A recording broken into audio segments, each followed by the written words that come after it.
Você sabe quem foi Virgulino Ferreira da Silva? Deixa eu refrescar a sua memória. Esse homem foi um cangaceiro brasileiro que atuou em quase todo o Nordeste, ficando conhecido por ser o mais bem-sucedido líder cangaceiro da história. Talvez você o conheça melhor por Lampião, o rei do cangaço. Ele já foi acusado de atacar fazendas em 7 estados, roubar gado, realizar sequestros, assassinatos, torturas, estupros e mutilações. Não era essa a imagem que você tinha dele, eu imagino. Mas Lampião também é bastante relatado na história como um Robin Hood brasileiro, que tinha esse comportamento, até então condenável por muitos, por roubar de políticos e coronéis ricos para dar aos pobres miseráveis que não tinham o que comer ou como sustentar as suas famílias. Hoje, você irá conhecer mais profundamente a história desse homem, um justiceiro do sertão brasileiro ou um bandido sanguinário. Quem foi Lampião, o rei do cangaço? Hoje, no Fatos Responde.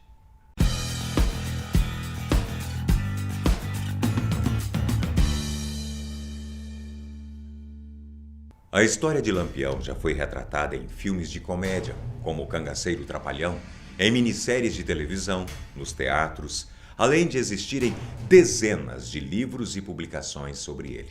Mas sua história no cangaço começou muito antes de ser chamado de Lampião. E foi por causa de uma morte que ele decidiu mudar o curso da sua vida. No sertão brasileiro, era muito comum acontecerem rivalidades entre famílias por causa de terras, e em um desses conflitos, os pais de Lampião foram assassinados. Esse acontecimento gerou uma grande revolta no peito dele e do seu irmão. Por isso, eles juraram vingar a morte dos pais.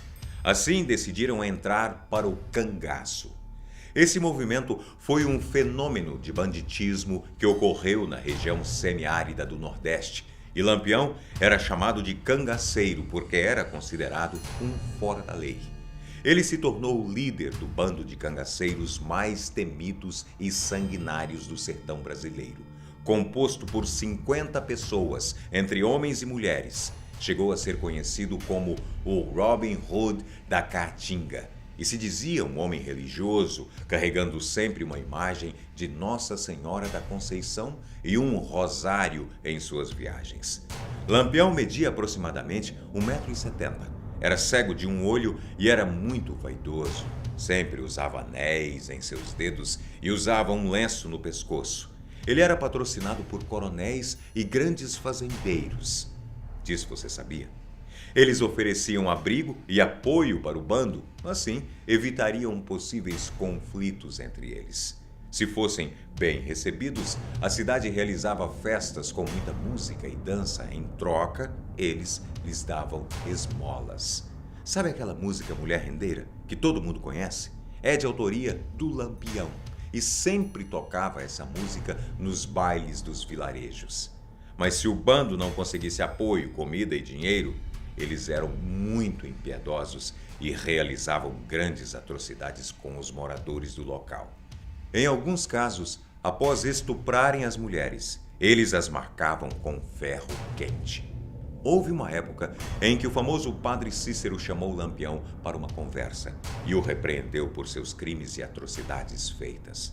O cangaceiro até tentou fazer parte de um grupo revolucionário para combater a Coluna Prestes e, em troca, ele receberia perdão pelos seus atos e a patente de capitão dos batalhões patrióticos. Tudo isso não passava de uma armadilha. E então, Lampião e seu bando decidiram voltar ao banditismo. Anos depois, o líder do cangaço descobriu sua grande paixão. Maria Gomes de Oliveira, mais conhecida por Maria Bonita. Ela era casada com um sapateiro, mas quando conheceu Lampião, se apaixonou e fugiu com ele. Ela marcou seu nome na história como a Rainha do Cangaço e, além de cuidar das tarefas domésticas, também participava das atividades de combate, vestida como os cangaceiros. Mas, em muitos casos, ela impediu que Lampião realizasse alguns atos de crueldade. A história do casal durou quase 8 anos. Certa noite, durante a madrugada, na Grota do Angico, município de Piranhas, 48 soldados da polícia de Alagoas prepararam uma armadilha para o bando de cangaceiros. Ali, na margem do rio São Francisco, Lampião e Maria Bonita tiveram suas cabeças decepadas. Outros membros do bando também sofreram o mesmo destino. Após 30 anos da morte deles, suas cabeças foram expostas no Museu do Instituto Nina Rodrigues, em Salvador. Alguns historiadores acreditam que existem contradições sobre a história de Lampião. A forma como ele entrou para o cangaço, a origem de seu apelido, que se tornou tão famoso, seus parentescos e até sua morte. A origem do nome Lampião, por exemplo, veio do seu gosto por armas. Um dia, ele iluminou o ambiente com tiros para que um colega do bando encontrasse um cigarro caído no escuro. Dizem que a luz foi como a de um lampião. Apesar de todos os atos de crueldade, os episódios em que saqueou e torturou pessoas, as atrocidades cometidas em todos os lugares por onde o seu bando passou, Lampião é lembrado e reverenciado cada vez mais como o lendário herói do sertão nordestino, o rei do cangaço. Bem, espero que você tenha gostado do vídeo de hoje e eu espero você para mais Fatos Responde. Até lá!